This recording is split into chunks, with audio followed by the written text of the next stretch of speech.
إن الحمد لله والصلاة والسلام على رسول الله وعلى آله وصحبه أجمعين। মার্কাজুল উলুম উত্তরার উদ্যোগে আয়োজিত আত-তাখাসসুস ফিল ফিকহি ওয়াল ইফতা বিভাগের নিয়মিত দর্সে কানুনুল উকুবাত বিষয়ক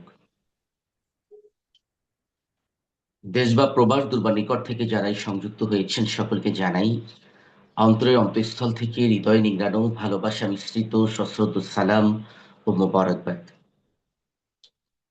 রব্বে কারিমের দরবারে কৃতজ্ঞতা প্রকাশ করছি, যিনি আমাদেরকে পবিত্র জুমাবারে সালাতুল ফজরের পরে এই মহতী দর্শে সংযুক্ত হবার সুযোগ করে দিয়েছেন। শত সহস্র দুরূদ ও সালাম পেশ করছি হাবিবে কিবরিয়া সাইয়্যিদুল আম্বিয়া মুহাম্মদুর রাসূলুল্লাহ সাল্লাল্লাহু আলাইহি ওয়াসাল্লামের শানে। সম্মানিত উলামায়ে হযরত, আমরা কানুনুল উকুবাত বিষয়ক ৩টি দর্স শেষ করেছি, আর চতুর্থ দর্স।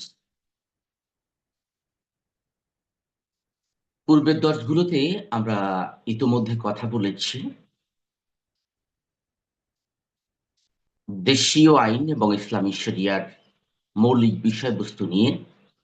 একই সাথে গত সপ্তাহে আমরা চুরির বিধান নিয়ে বিস্তারিত আলোচনা করেছি। আজ আমাদের আলোচনার মধ্যে রয়েছে ইসলাম ও প্রচলিত আইনে ডাকাতি। তো স্বভাবতই ডাকাতির সাথে আমরা পরিচিত। চুরি এবং ডাকাতির মধ্যে পার্থক্য হলো চুরি অজান্তে করা হয়, মানে অন্যের সম্পদ করায়ত্ত করা হয় তার অজানা অবস্থায়। আর স্বভাবতই ডাকাতি হয় ভয়ভীতি দেখিয়ে, জোর করে, বল প্রয়োগ করে। নিঃসন্দেহে যে সকল অপরাধগুলো অধিক পরিচিত তার মধ্যে ডাকাতি অন্যতম। কোনো মানুষের উপর বল প্রয়োগ করে, বল প্রয়োগের ভয় দেখিয়ে অথবা ভয় ভীতি অবস্থার মধ্যে ফেলে তার থেকে মূল্যবান দ্রব্য সরিয়ে নেয়ার নামই হচ্ছে ডাকাতি। সাধারণ আইন অনুসারে ডাকাতিকে সংজ্ঞায়িত করা হয়েছে এভাবে যে কোনো ব্যক্তি থেকে তার ইখতিয়ারে থাকা সম্পত্তি নেওয়া বা কোনো ব্যক্তিকে ভয় বা বল প্রয়োগে সম্পত্তি থেকে বঞ্চিত করার নামই হচ্ছে ডাকাতি। ইংরেজিতে এইভাবে বলা হয় যে robbery is the crime of taking of attempting to take anything of value of force, threat of force or by use of fear।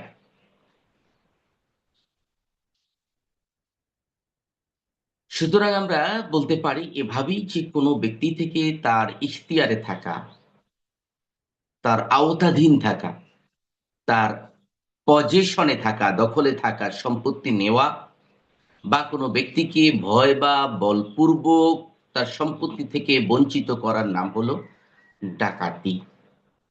ইসলামী শরিয়ায় ডাকাতি সম্পর্কে কি বলা হয়েছে আমরা শুরুতে সে বিষয়ে আলোকপাত করার চেষ্টা করব। ইসলামী শরিয়ায় নির্দিষ্টভাবে শুধু ডাকাতিকে বোঝানো হয়নি, বরং ডাকাতি, লুটতরাজ, সন্ত্রাসী কর্মকাণ্ড এই বিষয়গুলোকে একত্রিত করে মহারিবা হিসেবে মহারিবা হিসেবে সংজ্ঞায়িত করা হয়েছে এবং যে করে তাকে বলা হয় মহারিব। আর এই মুহারিবের শাস্তি সম্পর্কে আল্লাহ তাআলা পবিত্র কোরআনে কারীমের সূরা মাঈদার ৩৩ নম্বর আয়াতে বলেছেন যে যারা আল্লাহ তাআলা ও তার রাসূলের বিরুদ্ধে যুদ্ধ করে এবং জমিনে ফাসাদ সৃষ্টি করে বেড়ায়, তাদের আযাব কেবল এই যে তাদেরকে হত্যা করা হবে অথবা শুলে চড়ানো হবে, কিংবা বিপরীত দিক থেকে তাদের হাত পা কেটে ফেলা হবে অথবা তাদেরকে দেশ থেকে বের করে দেওয়া হবে। এটি তাদের জন্য দুনিয়ার লাঞ্ছনা এবং আখিরাতে রয়েছে তাদের জন্য কঠিন আযাব। এই একই আয়াত থেকে এই যে ১ম যে কথাটা আছে যারা আল্লাহ তার রাসূলের বিরুদ্ধে যুদ্ধ করে, এই পয়েন্ট থেকে মুরতাদের শাস্তির বিধানটাও বের করা হয়েছে। তা আমরা মুরতাদের শাস্তি নিয়ে যখন দর্শে কথা বলবো, তখন এই বিষয়ে বিস্তারিত আলোচনা থাকবে ইনশাআল্লাহ। আমরা এই আয়াতে দেখতে পেলাম যে ডাকাতির ৪ ধরনের শাস্তির কথা আছে। ৪ ধরনের। আল্লাহ তাআলা এখানে মৃত্যুদণ্ডের কথা বলেছেন, শুলে চড়াবার কথা বলেছেন, বিপরীত দিক থেকে হাত পা কেটে ফেলার কথা বলেছেন। আবার দেশ থেকে বের করে দেওয়ার কথা তথা নির্বাসনের কথাও বলেছেন। তাহলে ডাকাতির ক্ষেত্রে ৪ ধরনের শাস্তি, এটা কিভাবে প্রয়োগ করা যেতে পারে? ফুকাহে কেরাম বলেছেন যে এটা ডাকাতের অপরাধের অনুপাতে, অপরাধ যার যত বেশি তার জন্য শাস্তির ভিন্নতা রয়েছে। যদি কেউ শুধুমাত্র ডাকাতি করে, মানে ভয় ভীতি দেখিয়ে অন্যের সম্পদ নিয়ে নেয়, এমনটা যদি হয় তাহলে তার শাস্তি হলো বিপরীত দিক থেকে হাত পা কেটে ফেলা। যদি কেউ এই ভয় ভীতি দেখিয়ে সম্পদও নিল, আবার কাউকে যদি হত্যাও করে ডাকাতি করতে গিয়ে, তাহলে তার শাস্তি হচ্ছে শুলে চড়িয়ে হত্যা করা। শুল বলতে কি বুঝায়?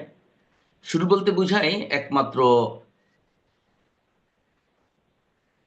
একরকম লোহার কড়া, যেটা পিঠের সাথে বিদ্ধ করে উপরে ঝুলিয়ে রাখা হয়, আস্তে আস্তে করে রক্ত ঝরতে থাকে, ঝরতে ঝরতে এদিকে খাবারও তাকে দেওয়া হয় না।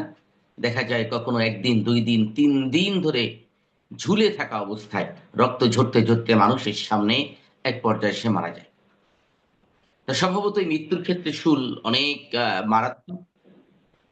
আল্লাহ তাআলা বিভিন্ন প্রাণীকে হত্যা করার ক্ষেত্রেও ধারালো অস্ত্র দিয়ে জবাহ করার ব্যাপারে নির্দেশনা প্রদান করেছেন, অর্থাৎ ইসলাম নির্দেশনা প্রদান করেছে। তা সে জায়গায় শুলে চড়িয়ে যাকে হত্যা করা হয়, সে দীর্ঘ সময় ধরে সীমাহীন কষ্ট ভোগ করেই তার বিদায় নিতে হয়। অর্থাৎ অপরাধটার মাত্রা অনেক বেশি হওয়ার কারণে যেমন সে বেশি কষ্ট পায়, এবং অন্য মানুষের উপরেও এই দৃষ্টান্তমূলক শাস্তির প্রভাব বিদ্যমান হয়। এই বিদ্যমানতার কারণে মানুষের হৃদয়ে একরকম ভয় তৈরি হয়। ফলশ্রুতিতে ওই অপরাধের আশপাশে কেউ যাওয়ার চিন্তা করে না। তাহলে কথা বলছিলাম, যদি শুধুমাত্র ডাকাতি করে, মানে অন্যের সম্পদ জোর করে নিয়ে নেয়, সে নিয়ে নেয়, ডাকাতি বা যেটা সেটাকে লুটতরাজ বলি, ছিনতাই বলি, এমনটা যদি হয়, তাহলে তার শাস্তি হচ্ছে বিপরীত দিক থেকে হাত পা কেটে দেওয়া। মানে ডান হাতের কবজি থেকে কাটা এবং বাম পায়ের টাকনু থেকে কেটে দেওয়া। যদি ডাকাতি করতে গিয়ে কাউকে হত্যা করে এবং সম্পদও নেয়, তাহলে তার শাস্তি শুলে চড়িয়ে তাকে হত্যা করা। আর যদি ব্যাপারটা এরকম হয় যে ডাকাতি করতে গিয়েছে কিন্তু মালামাল আনেনি, শুধুমাত্র কাউকে খুন করেছে, এটা কিভাবে হতে পারে? হতে পারে এভাবে যে ডাকাতি করতে গেল, যাওয়ার পরে আহ, হঠাৎ করে চিৎকার করে উঠেছে বাড়ির লোকজন। তা চিৎকার করে ওঠার ফলশ্রুতিতে কয়েকজন দৌড়ে এসেছে ওদেরকে ধরার জন্য। ওরা মালামাল নিতে পারেনি, হঠাৎ গুলি করেছে, গুলিতে একজন মারা গেল। এরকম অবস্থা হয়েছে, মালামাল নিতে পারে নাই কিন্তু ঠিকই একজন মারা পড়েছে। যদি এমনটি হয় তাহলে শাস্তি হচ্ছে মৃত্যুদণ্ড, মানে শুধু হত্যা। আর যদি বিষয়টা এমন হয় যে ডাকাতি করতে গিয়েছে, কাউকে খুনও করে নাই, মালামালও নেয় নাই, এটা কি ব্যাপার? প্রায় কাছাকাছি আগেরটার মতনই, ডাকাতি করতে গেল, যাওয়ার পরে বাড়ির লোকজন জেগে উঠেছে, আশপাশের লোকজন টের পেয়ে গেছে, ডাকাত ডাকাত বলে আশপাশে মাইকিং শুরু হয়ে গেছে। এরই মধ্যে ডাকাতরা ভয়ে পালায় গেল, কিংবা ডাকাতি করতে গিয়েছে, এর মধ্যে পুলিশের গাড়ি তাদের নজরে পড়লো এবং তৎক্ষণাৎ ভেগে আসলো। এরকম যদি হয় যে সে কাউকে খুনও করে নাই, কোনো মালামালও আনে নাই, বা আনতে পারে নাই, এরকমটি যদি হয় তাহলে তার শাস্তি হলো নির্বাসিত করা, এলাকা ছাড়া করে দেওয়া। তাহলে আমরা ডাকাতির 4 ধরনের শাস্তি আশা করি বুঝতে পেরেছি। শাস্তিটি বোঝার জন্য আমি আরেকবার রিপিট করার চেষ্টা করছি। প্রথমত, স্বাভাবিকভাবে আমরা যাকে ডাকাতি বলি, যে ভয় দেখিয়ে অন্যের সম্পদ নিয়ে আসা, তাহলে তার শাস্তি বিপরীত থেকে হাত পা কেটে দেওয়া। ডাকাতি করতে গিয়ে যদি কাউকে খুন করা হয়, তার শাস্তি শুলে চড়িয়ে তাকে হত্যা করা। ডাকাতি করতে গিয়ে যদি কেউ কাউকে শুধু হত্যা করে সম্পদ না নিয়ে আসে, তাহলে তার শাস্তি শুধু মৃত্যুদণ্ড, শুলে নয়।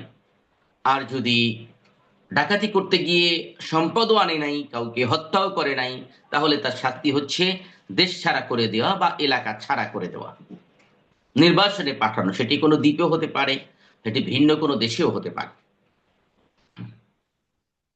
আব্দুল্লাহ ইবনে ওমর রাদিয়াল্লাহু তাআলা আনহু থেকে বর্ণিত একটি হাদিসে আমরা দেখতে পাই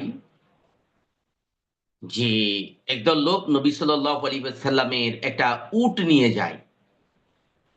এমনকি তারা ইসলাম ত্যাগ করে মুরতাদ হয়ে যায়। নবী সাল্লাল্লাহু আলাইহি ওয়াসাল্লাম তাদের পিছনে লোক পাঠান।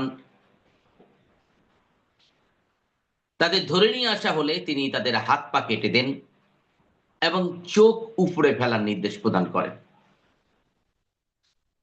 ইবনে ওমর রাদিয়াল্লাহু তাআলা আনহু বলেছেন যে এদের ব্যাপারেই এই মুহারাবার আয়াত নাজিল হয়েছিল। সূরা মায়দার ৩৩ নম্বর আয়াতটি অবতীর্ণ হয়েছিল।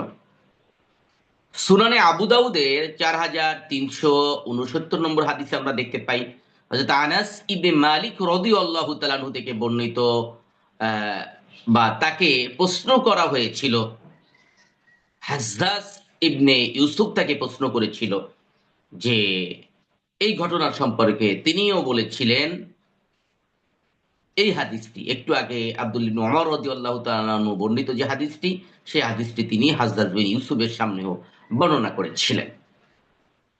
তাহলে আমরা ইসলামী শরিয়ায় ডাকাতির শাস্তিকে আশা করি বুঝতে পেরেছি। এটা ডাকাতি সন্ত্রাসী কর্মকাণ্ড, ধর্মত্যাগ, সেটাও ফ্যাসাদের আওতায় পড়ে, কারণ এটা বড় ধরনের ফ্যাসাদের আওতাভুক্ত। যদি কেউ মুরতাদ হয়ে যায়, এটি সামাজিকভাবে অনেক বড় ধরনের প্রভাব তৈরি করে। যদিও বাংলাদেশি আইনে মুরতাদের কোনো শাস্তির বিধান নেই। বাংলাদেশে যা আছে, এই যে দেখছেন যে আবুল সরকার গ্রেপ্তার হয়েছে, বাউল, এটা হলো শুধুমাত্র ধর্ম অবমাননার মামলায় এদেরকে গ্রেপ্তার করা যায়। তাতে কয়েক মাসের বেশি, মাত্র কয়েক মাস জেল দেওয়া যায়, এর থেকে বেশি জেল দেওয়া সম্ভব না বাংলাদেশের বিদ্যমান আইনে। আমরা মুরতাদের বিধানটি যখন বিস্তারিত আলোচনা করব তখন এই বিষয়ে কথা বলবো ইনশাআল্লাহ। আর এই ধর্ম অবমাননা, এটা আবুল সরকারের ক্ষেত্রে যেমনটা ঘটেছে, তদ্রূপভাবে কোনো বাংলাদেশের আইন অনুযায়ী কোনো মুসলিমও যদি হিন্দু ধর্মের কোনো রীতিনীতি, হিন্দু ধর্মের কোনো বক্তব্য, হিন্দু ধর্মের কোনো ঠাকুরের বিরুদ্ধে কিংবা খ্রিস্টান ধর্মের কোনো পাদ্রীর বিরুদ্ধে কথা বলে, তারও একই রকম শাস্তি হতে পারে। মানে এই ক্ষেত্রে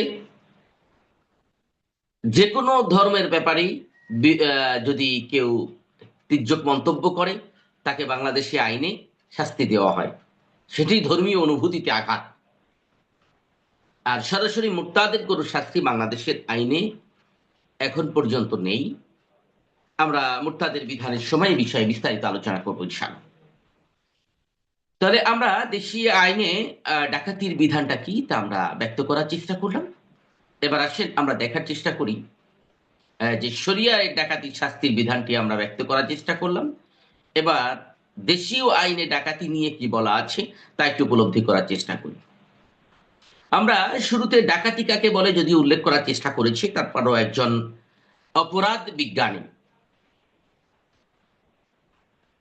নাম হচ্ছে ম্যাথিউ, তিনি ডাকাতি প্রসঙ্গে বলেছেন যে ডাকাতি হচ্ছে একটা হিংস্রতা, এক ধরনের হিংস্রতা এবং বেআইনি ভাবে কারো সম্পত্তি বা অর্থ ছিনিয়ে নেওয়া, তাকে ভীত সন্ত্রস্ত করা।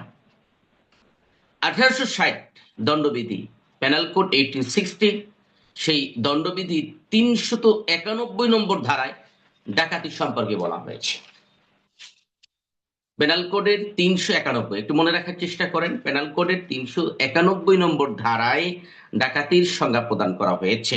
বলা হয়েছে যখন 5 বা ততোধিক ব্যক্তি মিলিতভাবে কোনো দস্যুতা ঘটায় বা উদ্যোগ নেয়, কিংবা যে ক্ষেত্রে মিলিতকারী মিলিতভাবে দস্যুতাকারী বা দস্যুতার উদ্যোগকারী ব্যক্তিগণের এবং উপস্থিত অনুরূপ দস্যুতা অনুষ্ঠানে এর উদ্যোগে সাহায্যকারী ব্যক্তিগণের মোট সংখ্যা 5 বা ততোধিক হয়, সেক্ষেত্রে অনুরূপ অনুষ্ঠানকারী, উদ্যোগকারী, সাহায্যকারী প্রত্যেক ব্যক্তি ডাকাতি করেছে বলে গণ্য হবে। কথাটা একটু কঠিন, সহজ করে বলার চেষ্টা করি। বিষয়টি হচ্ছে, দস্যুতা আর ডাকাতিকে আলাদাভাবে সংজ্ঞায়িত করা হয়েছে আমাদের দেশীয় আইনে। রবারি মানে হলো দস্যুতা, আর ডাকাতিকে আইনের ভাষায় ডাকাতিই বলা হয়েছে। তা রবারি আর দস্যুতার মধ্যে পার্থক্য করা হয়েছে যে যদি কেউ এই জোর করে অন্যের সম্পদ ছিনিয়ে নেয়, তাহলে সেটাকে স্বাভাবিকভাবে বলা হয় দস্যুতা যদি 5 জনের নিচে হয়। মানে ওই গ্রুপে, ওই দলে, ওই গ্যাংয়ে যদি 5-এর কম সদস্য হয়, 3 জন করলো বা 4 জন মিলে যদি অন্যের সম্পদ ছিনিয়ে নেয়, তাকে বলা হয় আমাদের দেশীয় আইনে দস্যুতা। আর ডাকাতি বলা হয় যখন এই সংখ্যাটা 5 জন হবে, অন্তত 5 বা ততোধিক ব্যক্তি মিলে যদি অন্যর সম্পদ ছিনিয়ে নেয়, তখন তাকে বলা হয় ডাকাতি। আশা করি বুঝতে পেরেছেন। 5 বা ততোধিক, 5 জন বা 5 জনের বেশি ব্যক্তি যখন মিলিতভাবে অন্যের সম্পদ ছিনিয়ে নেয়, তখন তাকে ডাকাতি বলা হয়। এবং এই 5 জন হওয়ার জন্য একসাথে 5 জন থাকতে হবে এটাও জরুরি না। একজন খবর দিল যে আব্দুল্লাহ সাহেবের বাসায় মেলা টাকা পয়সা আছে, আজকে উনি টাকা পয়সা নিয়ে বাড়িতে রাখছেন, জমি বিক্রি করেছেন, নতুন টাকা রেখেছে, এটা একটা সংবাদ দিল। কিন্তু সে চায় নাই। বাকি 4 জন রওনা দিল ওই ওটাকে ডাকাতি করার জন্য। রওনা দিয়ে একজনকে রাখলো রাস্তায়, আর 3 জন বাড়িতে ঢুকলো অস্ত্র শস্ত্র নিয়ে। তাহলে মূল ঘটনাটা ঘটালো 3 জন, কিন্তু সংবাদ দিল একজন, পাহারা দিল আর একজন। সব মিলিয়ে যদি 5 জন হয়ে যায়, তাহলে সেটা ডাকাতির আওতায় পড়বে। তার মানে এটাকে উদ্যোগকারী বা এটাকে সংবাদ দেওয়া বা এই ডাকাতির কাজে সাহায্যকারী সব মিলিয়ে যদি 5 জন হয়, তাকেই আমাদের দেশীয় আইনে ডাকাতি হিসেবে অভিহিত করা হয়েছে। এবার আসুন ডাকাতির শাস্তি কি তা আমরা একটু জেনে নেওয়ার চেষ্টা করি। দণ্ডবিধির 395 নম্বর ধারায় ডাকাতির শাস্তি বর্ণনা করা হয়েছে। তাহলে সংজ্ঞা প্রদান করা হলো 391 নম্বর ধারায়। আর 395 নম্বর ধারায় ডাকাতির শাস্তি হলো যে যদি কোনো লোক ডাকাতি করে, তবে উক্ত লোক যাবজ্জীবন বা 10 বছর পর্যন্ত যে কোনো মেয়াদের সশ্রম কারাদণ্ডে দণ্ডিত হবে। যাবজ্জীবনের ব্যাখ্যা আমরা 3য় দর্শে দিয়েছিলাম, যে সাধারণত যাবজ্জীবন বলতে 14 বছরের জেল বোঝায়। ব্যতিক্রম হলো যদি আদালত কর্তৃক উল্লেখ করা হয়ে থাকে যে এটা 20 বছর অথবা আমৃত্যু কারাদণ্ড, এটি যদি উল্লেখ করা থাকে সেটি ভিন্ন, স্বাভাবিকভাবে 14 বছর বোঝায়। তাহলে ওই ব্যক্তি যাবজ্জীবন, 14 বছর বা 10 বছর পর্যন্ত যে কোনো মেয়াদের কারাদণ্ডে দণ্ডিত হবেন, তদুপরি অর্থদণ্ডেও দণ্ডিত হবেন। ডাকাতি করলে শুধু জেল হবে না, সাথে অর্থদণ্ডও হবে। ডাকাতির অপরাধ আমল যোগ্য, জামিন অযোগ্য, আপোষ অযোগ্য, দায়রা আদালত কর্তৃক বিচার্য। কথাটা কেমন? আমলযোগ্য মানে অবশ্যই ডাকাতির কোনো সংবাদ শুনলে প্রশাসন, সরকার সেটাকে আমলে নেবে। দ্বিতীয়ত জামিন অযোগ্য, ডাকাতির মামলায় কেউ গ্রেফতার হলে সে জামিন পাবে না যতক্ষণ পর্যন্ত মানে বিচার শেষ না হবে। তৃতীয়ত আপোষ অযোগ্য, আর এক বাড়ি ডাকাতি করছে, সেই বাড়ির লোকজনের সাথে গোপনে আতায়াত করলো যে আপনারা মামলাটা তুলে নেন। না, ডাকাতির ক্ষেত্রে এমনটা হতে পারে না। এটা আপোষ অযোগ্য। আদালতে গিয়েছে মানে এ ব্যাপারে বিচার হয়ে যাবে। এটাকে কোন রকম সালিসের মধ্য দিয়ে বিচার মীমাংসা করার সুযোগ নেই।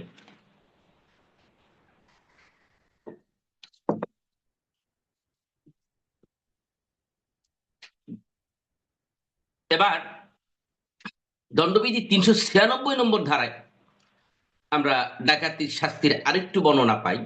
স্বাভাবিকভাবে আমরা বুঝলাম ডাকাতি করলে যাবজ্জীবন কারাদণ্ড বা 10 বছর পর্যন্ত যে কোনো মেয়াদের জেল এবং অর্থদণ্ড হবে। এটা হলো ৩৯৫ নম্বর ধারার বক্তব্য। আর ৩৯৬ নম্বর ধারায় বলা হয়েছে, যদি মিলিতভাবে ডাকাতি অনুষ্ঠানকালে, মানে ডাকাতি যারা ঘটায় সে সময় 5 বা ততোধিক ব্যক্তির মধ্যে যে কোনো একজন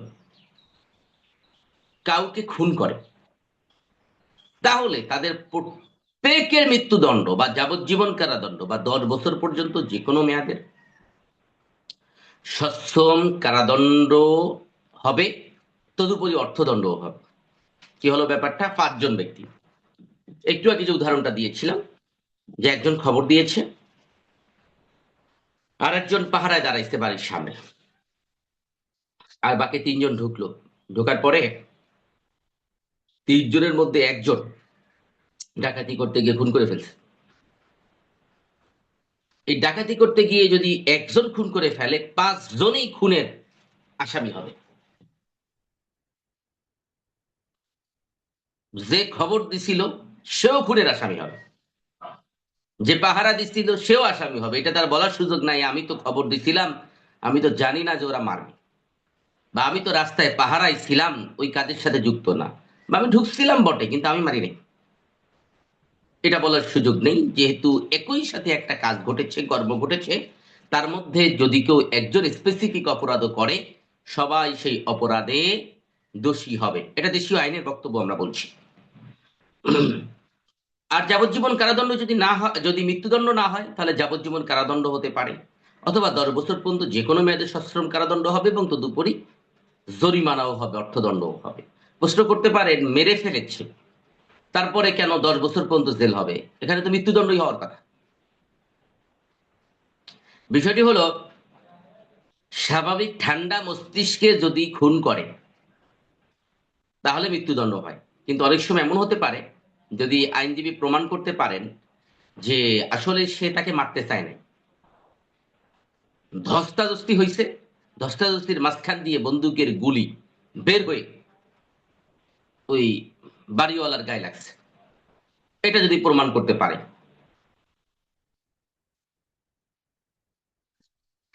তাহলে এই শাস্তিগুলো কমে আসতে পারে। অথবা যে ডাকাতি করেছে সেই সময় মস্তিষ্ক বিকৃতির মধ্যে ছিল, মানে মদ খেয়ে গেছে, মাথায় কাজ করে নাই ঠিক মতো, এরকম বিভিন্ন কজ দেখালে তখন এই শাস্তিগুলো কমে আসতে পারে। এই কারণে আমরা অনেক সময় দেখি যে খুন করেছে ধারণা আমাদের মৃত্যুদণ্ড হবে, হয়েছে যাবজ্জীবন কারাদণ্ড। খুন করেছে ধারণা যে মৃত্যুদণ্ড বা যাবজ্জীবন কারাদণ্ড হবে, হয়েছে 10 বছরের জেল। এটা ভিন্ন গ্রাউন্ড প্রমাণ করতে পারলে শাস্তি কমে যেতে পারে। এবার আসুন ৩৯৭ নম্বর ধারার বক্তব্যটা দেখি। যদি দস্যুতা বা ডাকাতি সংগঠনকালে অপরাধী কোনো মারাত্মক অস্ত্র ব্যবহার করে, যা কোনো ব্যক্তিকে কঠিন আঘাতের কারণ হতে পারে, অথবা কাউকে মৃত্যুর বা গুরুতর আঘাত করার উদ্যোগ গ্রহণ করে, তাহলে অপরাধী শাস্তি লাভ করবে 7 বছরের কম নয় এমন কারাদণ্ড। মারে নাই, কিন্তু অস্ত্র ব্যবহার করেছে, সে অস্ত্র দিয়ে ভয় দেখাইছে, বা ছোটখাটো আঘাতের উদ্যোগ গ্রহণ করেছে, এরকম দায়িত্ব যদি হয়, তাহলে তার জেল হতে পারে 7 বছর পর্যন্ত। এবং দণ্ডবিধি ৩৯৯ নম্বর ধারায় বলা হয়েছে, যদি কোনো লোক ডাকাতি অনুষ্ঠানের প্রস্তুতি গ্রহণ করে, এটা হলো অ্যাটেম্প টু ডাকাতি, ডাকাতি করে নাই কিন্তু 5 জন মিলে এক জায়গায় মিটিং করতেছে অস্ত্র নিয়ে,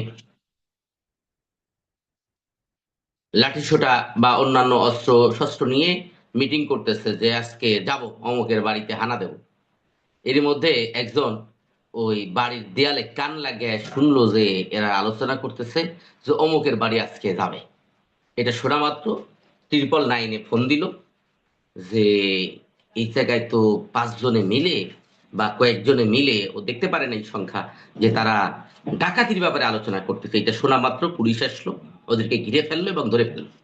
তাহলে ডাকাতি ওরা করে নাই, কিন্তু ডাকাতি করার জন্য প্রস্তুতি নিচ্ছিল বা ডাকাতি করার উদ্যোগ গ্রহণ করেছে। এই ডাকাতি করার উদ্যোগ গ্রহণের শাস্তি নিয়ে বলা হয়েছে 399 নম্বর ধারায় বলা হয়েছে, যদি এরকম উদ্যোগ গ্রহণ করে তাহলে 10 বছর পর্যন্ত যে কোনো মেয়াদের সশ্রম কারাদণ্ডে দণ্ডিত হবে, তদুপরি অর্থদণ্ডেও দণ্ডিত হবে। জেল হতে পারে 10 বছর পর্যন্ত এবং একই সাথে অর্থদণ্ড।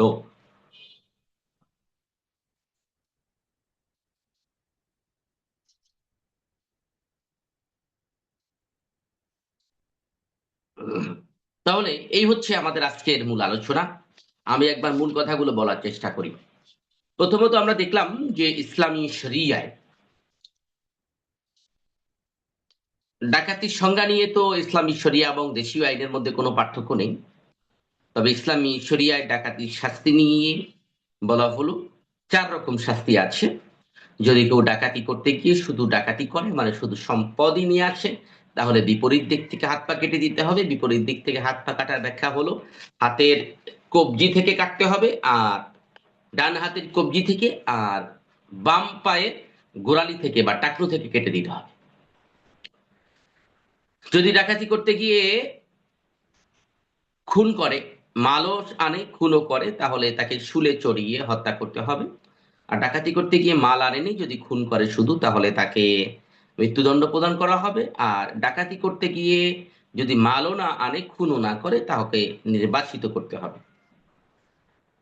আর দেশীয় আইনের ক্ষেত্রে আমরা দেখতে পেলাম যে দেশীয় আইনে ডাকাতির শাস্তি কয়েক রকম আছে। স্বাভাবিক, যদি কেউ ডাকাতি করে তাহলে তার যাবজ্জীবন কারাদণ্ড বা 10 বছর পর্যন্ত যে কোনো মেয়াদের কারাদণ্ড হতে পারে। দ্বিতীয়ত আমরা আলোচনা করেছি, যদি ডাকাতি করতে গিয়ে কেউ খুন করে তাহলে তার শাস্তি হচ্ছে মৃত্যুদণ্ড অথবা যাবজ্জীবন কারাদণ্ড অথবা 10 বছর পর্যন্ত যে কোনো মেয়াদের কারাদণ্ড। সব জায়গায় দেখবেন, মনে রাখার জন্য সহজ হলো 10 বছর পর্যন্ত যে কোনো মেয়াদের কারাদণ্ড, এই কথাটা প্রায় সবগুলোর ক্ষেত্রে বলা আছে। তারপরে যদি ডাকাতি গ্রহণের সময় কোনো মারাত্মক অস্ত্র ব্যবহার করে, যা কোনো ব্যক্তিকে কঠিন আঘাতের কারণ হতে পারে, অথবা কাউকে মৃত্যু বা গুরুতর আঘাত করার উদ্যোগ গ্রহণ করে, তবে অপরাধী শাস্তি লাভ করবে 7 বছরের কম নয় এমন কারাদণ্ড। এছাড়াও যদি ডাকাতি গ্রহণের প্রস্তুতি গ্রহণ করে, যেটা আমরা 399-তে আলোচনা করেছি, তাহলে 10 বছর পর্যন্ত যে কোনো মেয়াদের কারাদণ্ড, তদুপরি অর্থদণ্ডেও দণ্ডিত হবে। সম্মানিত ওলামায়ে হযরত, এই ছিল আমাদের আজকের আলোচনা। আলোচনাটা একটু সংক্ষিপ্ত, যে কারণে অল্প সময়ের মধ্যে শেষ হয়ে গেল। আমরা আগামী সপ্তাহে ইনশাআল্লাহ ইসলাম প্রচলিত আইনে ব্যভিচার এবং ধর্ষণ নিয়ে কথা বলবো ইনশাআল্লাহ। এই সংশ্লিষ্ট বিষয়ে কারো কোনো কথা থাকলে বলতে পারেন।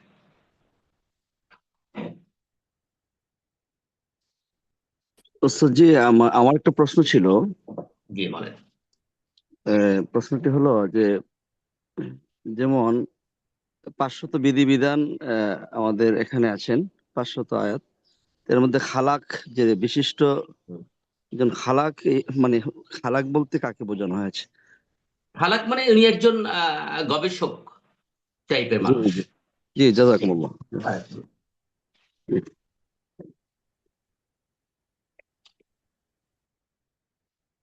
এটা আপনারাও নিজেরাও খুঁজে খুঁজে দেখতে পারেন।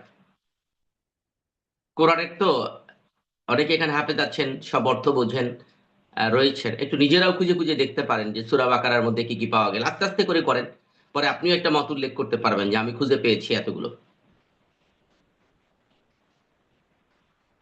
জি, আলহামদুলিল্লাহ। জি।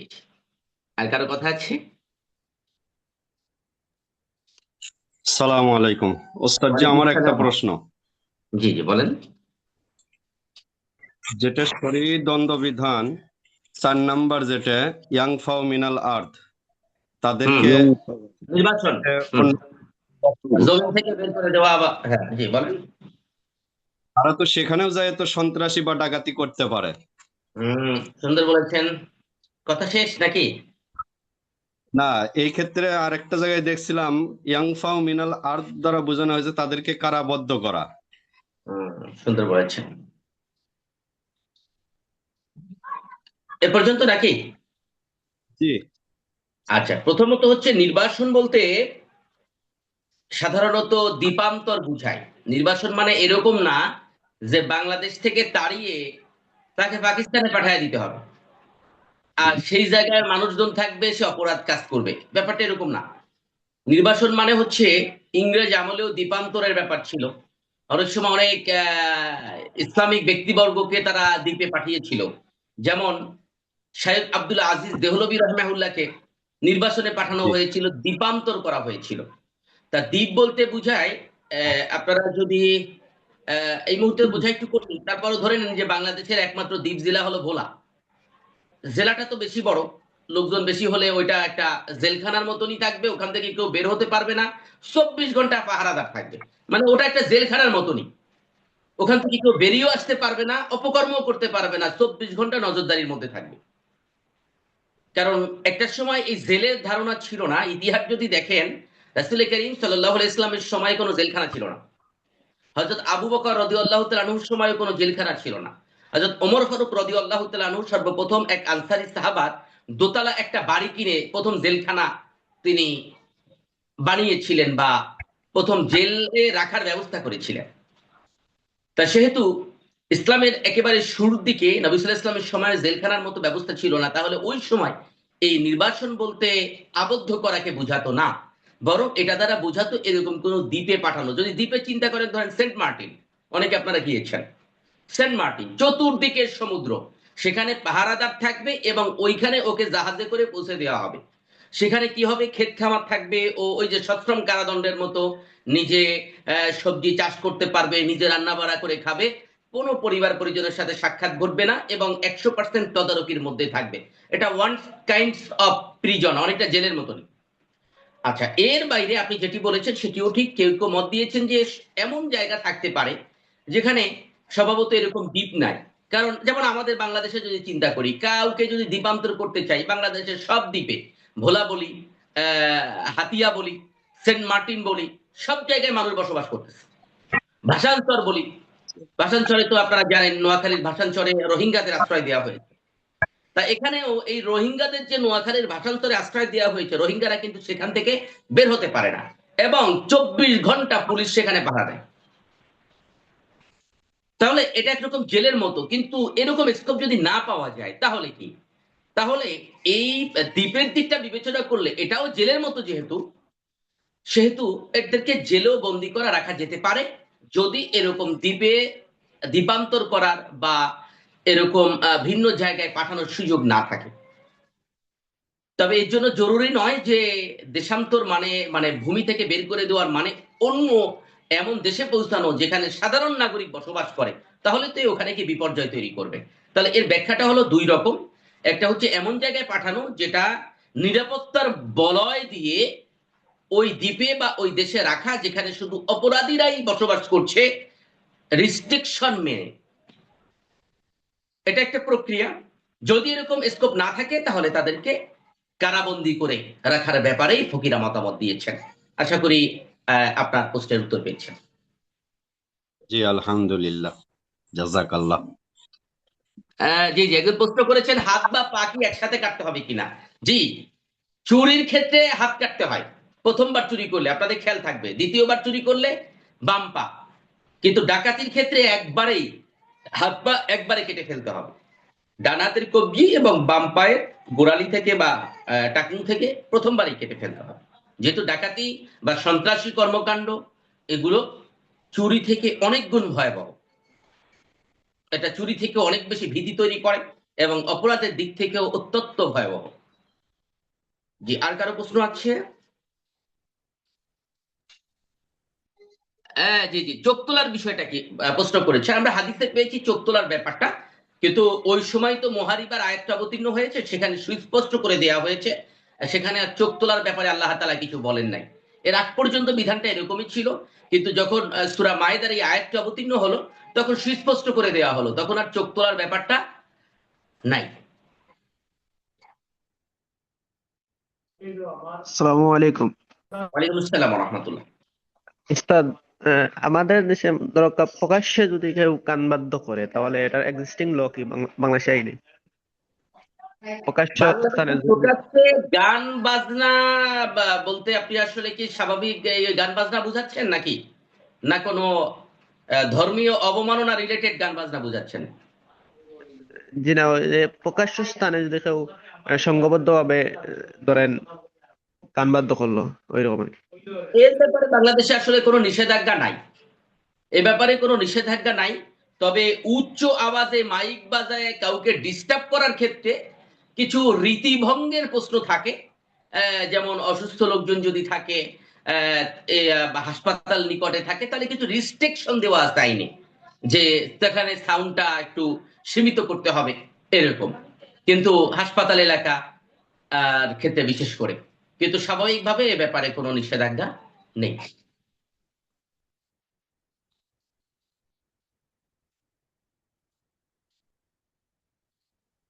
ইংরেজ আমলে শেখ আব্দুল আজিজ দেহলভী রহমাহুল্লাহর কথা বলছিলাম, যে তাকে নির্বাসনে পাঠানো হয়েছিল এবং তাকে এই কষ্ট দেওয়ার জন্য আরো কয়েকটা কাজ করা হয়েছিল। তার মধ্যে একটা হলো, তিনি যে বাসায় থাকতেন তার পাশের বাড়ির ছাদের উপরে এরকম মাইক বাজিয়ে গান বাজনার আয়োজন করা হয়েছিল তাকে ডিস্টার্ব করার জন্য। আবার তাকে নির্বাসনেও পাঠানো হয়েছিল এবং সর্বশেষ মরিচ মিশ্রিত একরকম বিষাক্ত পদার্থ ঢেলে দেওয়া হয়েছিল তার শরীরে। সেই ঢেলে দেওয়ার কারণে তার চোখ অন্ধ হয়ে গিয়েছিল এবং সমগ্র শরীর মানে সাদা হয়ে ফুলে ফুলে একরকম মানে বিভৎস রূপ ধারণ করেছিল। আল্লাহ তাআলার এই মহান বান্দা, উপমহাদেশের এই বরেণ্য আলেম, এমত অবস্থায় পৃথিবী থেকে বিদায় নিয়েছিলেন যখন তিনি চোখেও দেখতে পারতেন না এবং গোটা শরীর মানে খুবই ভয়ঙ্কর রকমের দেখা, মানে শ্বেতরোগিত স্বাভাবিক সাদা হওয়া, কিন্তু এটাকে বলা হয়েছে যে মানে পুড়ে পুড়ে বা মানে শরীরের অঙ্গগুলো একটা বিভৎস রূপে দেখলে যেমন দেখা যায়, এভাবে দেখা যেত শেখ আব্দুল আজিজ দেহলভী রাহমাহুল্লাহ। ইংরেজরা এত ভয়াবহ নির্যাতন করেছিল। যে আর কারো কথা আছে? আসসালামু আলাইকুম। ওয়ালাইকুম আসসালাম ওয়া রাহমাতুল্লাহ। হুজুর, আমার প্রশ্ন হচ্ছে, যদি আমাদের কোরআন হাদিসে বর্ণিত মূর্তি পূজার নিন্দা নিয়ে যদি আমরা আলোচনা করি আমাদের ধর্মের দৃষ্টিতে, তাহলে কি এটা হিন্দু ধর্ম অবমাননার আওতায় পড়বে আমাদের দেশে হয়নি? না, সেটা পড়বে না। আপনি কোরআন হাদিসের বক্তব্যের মূর্তি পূজা নিয়ে কথা বললে পড়বে না। তবে যদি স্পেসিফিক স্পেসিফিক কেউ মানে বক্তব্য দেয়, সেক্ষেত্রে যদি হিন্দুরা মামলা করে তাহলে আমাদের দেশীয় আইনে সে গ্রেপ্তার হতে পারে। যেমন যেমন ওই যে চাঁপাইনবাবগঞ্জের হারুন বললো যে পূজা হচ্ছে শয়তানের ইবাদত, তো এটা তো আল্লাহ তাআলা আমাদের কোরআনে এভাবে উল্লেখ তো করছেন, তো সেটা তো আমাদের। এইভাবে বলা পর্যন্ত সমস্যা নাই, আপনি পূজা পর্যন্ত বলছেন, কিন্তু একেবারে স্পেসিফিক হিন্দু ধর্মের মনে করেন কোন ধর্ম, ওদের ধর্মগ্রন্থে তো মূর্তি পূজার কথা নাই, জি জি জি। বিশেষ করে বেদে কোথাও মূর্তি পূজার কথা নাই। তা এমনকি বেদে মানে স্রষ্টার ক্ষেত্রেও একক হিসেবে উল্লেখ করা হয়েছে, একাধিক স্রষ্টার কোনো ধারণাও নাই, মূর্তি পূজার জি ব্যাপারটাও নাই। জি। এবং এবং আমাদের বক্তব্য এবং বেদের অনেক বক্তব্যের সাথে মিল রয়েছে। তাই জন্য একত্র ধারণা সাথে করা মিল। হয়, বেদ তো প্রায় 4000 বছর আগে লেখা। ধারণা করা হয় যে বেদ যারা লিখেছিল আহ, তারা ওই সমকালীন মানে ইসলামিক যে বক্তব্যগুলো আছে ওগুলোকে কোট করেছিল।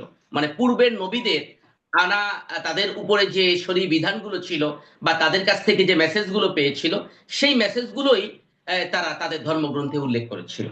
এই কারণে কিছু এখনো অনেক পরিবর্তন পরিবর্তন হয়েছে, তারপরও মিল আছে।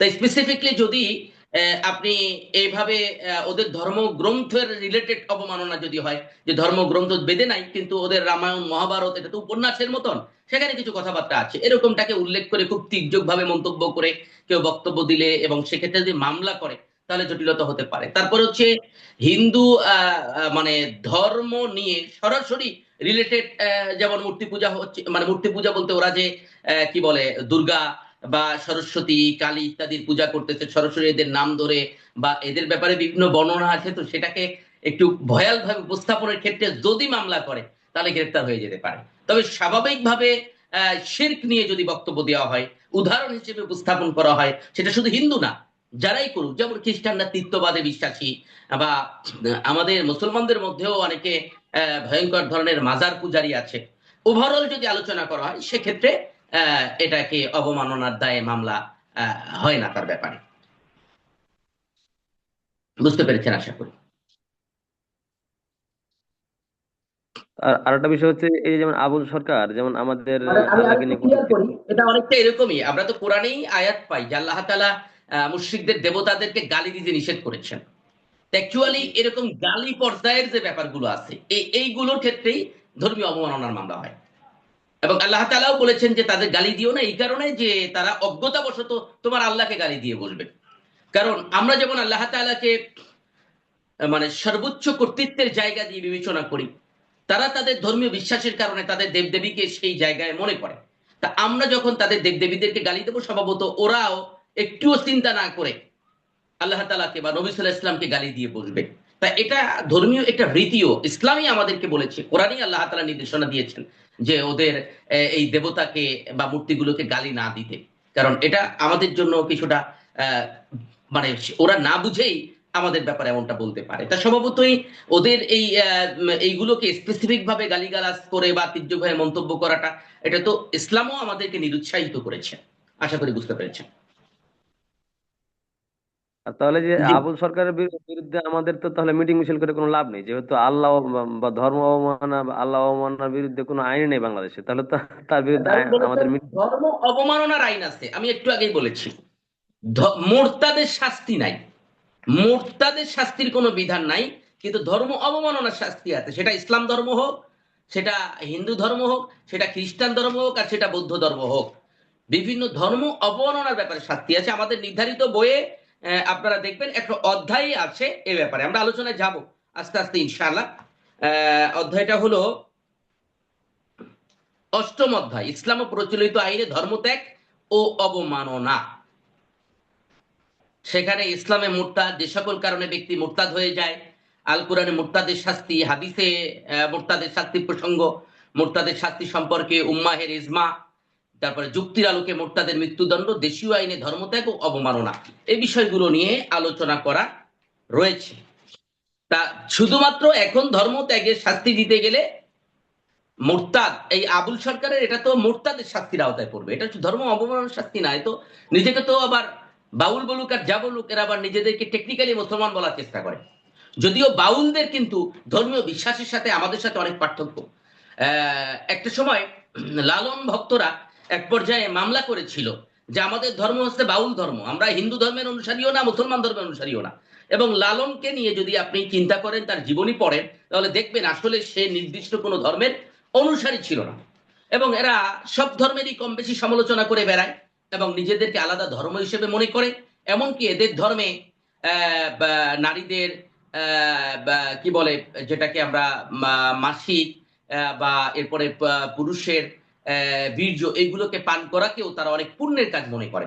দ্বিতীয়ত, তারা অবাধ মেলামেশাকেও তারা তাদের এবাদতের আওতাভুক্ত হিসেবে মনে করে এই বাউলদের নিজস্ব দর্শনে। তা সেদিক দিয়ে বিবেচনা করলে এটাকে, বাউলদের এই রীতিনীতি, এটাকে আলাদা ধর্ম হিসেবেও আখ্যায়িত করার সুযোগ আছে। যেভাবে আমরা কাদিয়ানীদের ব্যাপারে বলে থাকি যে তাদেরকে অমুসলিম ঘোষণা করা হোক, এবং পৃথিবীর 49টা মুসলিম দেশে কাদিয়ানীদেরকে কিন্তু অমুসলিম হিসেবে ঘোষণা দেওয়া হয়েছে। যখন কেউ মুসলমান দাবি করবে তখন কিন্তু সে মোরতাদের প্রশ্ন আসে, আর যদি সে অমুসলিম হিসেবে সে ঘোষিত হয়ে যায় তখন আর সে মোরতাদের আওতায় পড়ে না। তা সেদিক দিয়ে বাউলরা অনেক সময় তাদের আলাদা ধর্ম আছে বলে বক্তব্য দেওয়ার চেষ্টা করেছে। যদি এটাকে আলাদা ধর্ম বলা হয় তাহলে এটা সেই হিসেবে রাষ্ট্রীয় ঘোষণা আসতে হবে।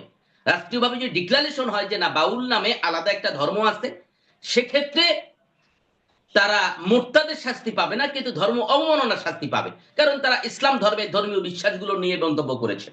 আর যদি নিজেদেরকে মুসলমান দাবি করে তাহলে কিন্তু সেটা ধর্ম অবমাননা এবং মোরতাদ উভয়ের আওতায় পড়বে। কিন্তু বাংলাদেশে যেহেতু ধর্ম ত্যাগের কোনো আইন নাই, মানে মোরতাদের কোনো শাস্তির বিধান নেই, সেহেতু ধর্ম অবমাননার শাস্তির মধ্যেই হিসেবেই গণ্য হবে। আশা করি বুঝতে পেরেছেন।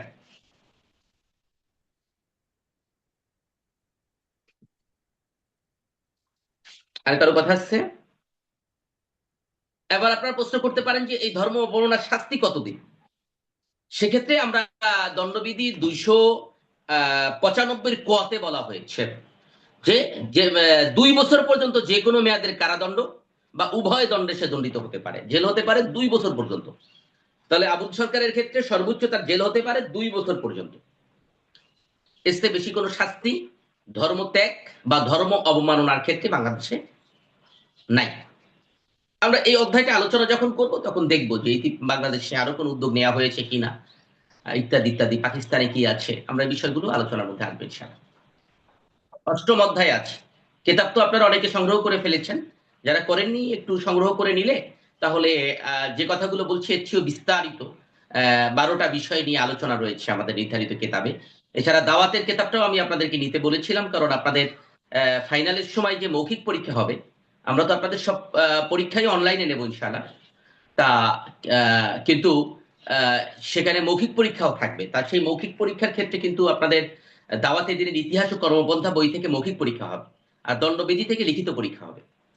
তা এই বইগুলোকে সংগ্রহ করতে বলা হয়েছিল, যে 3টা বই আপনারা জানেন এর মধ্যে যে 270 টাকা দাম, কুরিয়ারে আপনারা নিতে পারবেন। বইগুলো যদি আপনারা সংগ্রহ করে নিয়ে এখন থেকে একটু পড়া শুরু করেন, লাইন বাই লাইন কলম দিয়ে নির্দিষ্ট করে, তাহলে আপনারা মৌখিক পরীক্ষা যে 1000 মার্কস 100 মার্কসের মৌখিক পরীক্ষা থাকে, সেখানে আপনারা যথেষ্ট ভালো করতে পারবেন ইনশাআল্লাহ।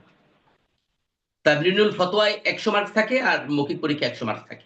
আপনাদের 3য় সেমিস্টারে তাবলিনুল ফতোয়ার উপরে ক্লাস থাকবে, সেখানে আমরা 30টা তামরিন প্র্যাকটিক্যালি আপনাদেরকে শেখাবো ইনশাআল্লাহ। জি, আর কারো কথা আছে? পরবর্তী উস্তাদ যুক্ত হয়েছেন কি?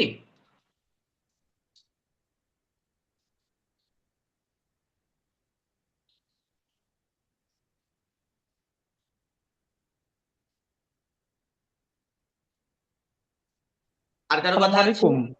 ওয়ালাইকুম আসসালাম ওয়া রাহমাতুল্লাহ। উস্তাদ জি, আজকে দ্বিতীয় দর্শ হবে না। আচ্ছা আচ্ছা, ওই আমাদের নায়েব মুহতামিম উস্তাদ জি, উনি আজকে আজকে চরমোনাই যাবেন ওনার বুঝতে পেরেছি। অফিসিয়াল কাজে। তো বুঝতে পেরেছি। যার জন্য উনি আগামীকাল নিতে পারবেন, আজকে নেয়ার কথা ছিল। যার কারণে আজকে আবার সাফিউল বাশা সাহেব মানে যুক্ত হন নাই। আগামীকাল আহ সাফিউল বাশা সাহেব নিবেন ইনশাল্লাহ। তার মানে আজকে মানে নায়েব মুহতামিমের দাসটা বন্ধ থাকবে আচ্ছা আর ঠিক কি। আছে, বুঝতে পেরেছি। আজকে এ পর্যন্তই তাহলে, ঠিক আছে। আর কালকে ঠিকই 2টা দর্শন হচ্ছে ইনশাআল্লাহ। বুঝতে পেরেছি, ঠিক আছে। জি উস্তাদ জি। জি, আর কারো কথা আছে? তাহলে আমরা যে 4টা দর্শ হয়ে গেল, 4টা দর্শ থেকে সম্ভাব্য প্রশ্নগুলো আপনারা একটু লিখে নিতে পারেন। আমরা প্রথম যে 2টা দর্শ হয়েছে সেখান থেকে আমাদের প্রশ্ন আসবে, দ্বন্দ্ববিধি কাকে বলে, ইসলামী শরিয়ার বিধানগুলো কত প্রকার ও কি কি, অর্থাৎ এবাদত, মুআমালাত, আদল, উকুবাতের যে কথাগুলো আলোচনা করেছিলাম, এবং ইসলামে শরিয়ার দণ্ডের প্রকারগুলো কি কি, হুদুদ, কেসাস, তাজিরের যে আলোচনা করেছিলাম। এরপরে ইসলামে দণ্ড প্রয়োগের শর্তাবলীগুলো কি কি, দেশীয় আইনে মানে দণ্ডবিধি সংক্রান্ত দেশীয় আইনগুলো কি কি, দেশীয় আইনে কি কি ধরনের শাস্তি আছে, ইসলামী শরিয়াতে কি কি ধরনের শাস্তি আছে, প্রচলিত ও দেশীয় আইনের মধ্যে,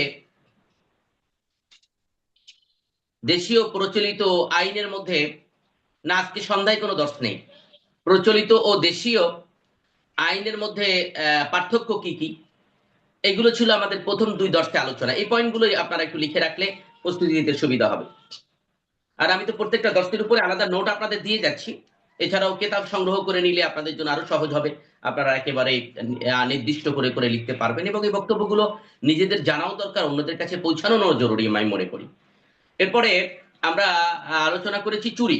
চুরির ক্ষেত্রে আলোচনা করেছি চুরি কাকে বলে, হ্যাঁ, ইসলামী শরিয়াতে চুরির শাস্তি কি, আহ প্রচলিত আইনে চুরির শাস্তি কি, চুরি কাকে বলে, এগুলো আমরা গত সপ্তাহে আলোচনা করেছি। এগুলো দলিল সহ উপস্থাপন করার চেষ্টা করবেন। দেশীয় দণ্ডবিধির ক্ষেত্রে ধারা নাম্বার উল্লেখ করেই আপনারা আয়াত জানার চেষ্টা করবেন। আর আজকে আমাদের আলোচনা থেকে প্রশ্ন হতে পারে ডাকাতি কাকে বলে, ইসলামী শরিয়ায় ডাকাতি বা মুহারাবার শাস্তিটা কি, প্রচলিত আইনে ডাকাতি কাকে বলে এবং প্রচলিত আইনে ডাকাতির কি কি ধরনের শাস্তি রয়েছে। তো এই হচ্ছে এই পর্যন্ত আমাদের আলোচনা থেকে সম্ভাব্য প্রশ্ন। আশা করি আপনারা বুঝতে পেরেছেন। আর কারো কথা না থাকলে আজকের মতেও আপনাদের দর্শের ইতি হতে পারে।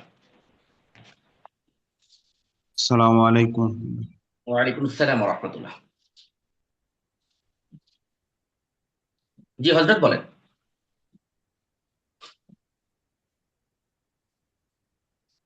ও নাকি আপনি সালাম দিয়ে বিদায় নিলেন আর কি। আচ্ছা আচ্ছা, জি ওস্তাদ, সালাম দিয়ে বিদায় নিলাম আর কি। ঠিক আছে ঠিক আছে। তাহলে আজ এ পর্যন্ত। আল্লাহ তাআলা আপনাদেরকে নিরাপদে রাখুন। আগামীকাল যথাসময় সবাই যুক্ত হবেন ইনশাআল্লাহ। আর আমাদের নাজিমে তালিমাত হাফেজাহুল্লাহ যেটা বলেছেন যে হাজিরা দেওয়ার জন্য গ্রুপে দর্শ শেষ হয়ে যাওয়ার পরেই আপনারা রেজিস্ট্রেশন নাম্বারটা লিখে দেবেন। আমরা আলাদাভাবে হাজিরা ডাকতে গেলে তো সময় নষ্ট হয়, কিন্তু গ্রুপে আপনার রেজিস্ট্রেশন নাম্বার লিখে দিলে আমরা হাজিরা তুলতে পারি। কারণ আপনাদের যেহেতু প্রত্যেক বিষয় 10 মার্চ আছে হাজিরায়, সেহেতু যেটা সরাসরি ফাইনালের সাথে যুক্ত হবে, সেহেতু আপনারা 10 শেষ হলেই রেজিস্ট্রেশন নাম্বারটা লিখে দেবেন। আগে লিখবেন না, শেষ হলে লিখবেন। এটা হলো তাহলে সুবিধা হয়। সেটা মানে প্রতিদিনের 10 শেষ হলে তারপরে লিখবেন। মানে 10 দুইটা হয় বলে দুইবার লিখতে হবে তাও জরুরি না, একবার লিখলেই চলবে। এবং সেখান থেকে নাজিমা তালিমাত তিনি হাজিরা খাতায় আপনার রেজিস্ট্রেশন নাম্বার দেখে হাজিরাটা তুলে নেবেন ইনশাআল্লাহ। তা ক্লাসে অংশগ্রহণের প্রতি আপনারা আন্তরিক থাকবেন। আল্লাহ তাআলা আপনাদেরকে সরাসরি ইলম অর্জনের ফায়দাই অনলাইনে নসিব করুন, এই আল্লাহ দোয়া আল্লাহর কাছে করছি। আসসালামু আলাইকুম ওয়া রাহমাতুল্লাহি ওয়া বারাকাতুহু। ওয়ালাইকুম আসসালাম ওয়া রাহমাতুল্লাহি ওয়া বারাকাতুহু। ওয়া রাহমাতুল্লাহি ওয়া বারাকাতুহু।